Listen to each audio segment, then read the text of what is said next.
ازيكم عاملين ايه؟ النهارده هوريكم حاجة عجيبة المفروض تبقى من عجائب الدنيا السبعة. يلا ناخد المركب بتاعتنا ونروح جزيرة إليفانتين ونمشي في شوارع الجزيرة ونشوف هنلاقي ايه في الشارع.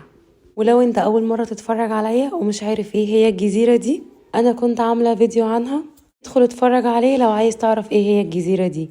الفيديو كان بعنوان جزيرة إليفانتين. هنا بقى احنا وصلنا الجزيرة وبنتمشى فيها، هنلاقي حاجة كده. ايه ده؟ ده تمثال. ده كمان مش في متحف ولا في اي حاجة، ده في الشارع كده وسط البيوت.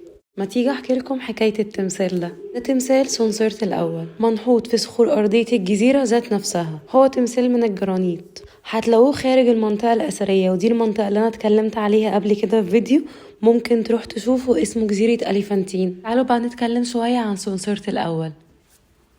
معنى اسمه الرجل ذو القوة.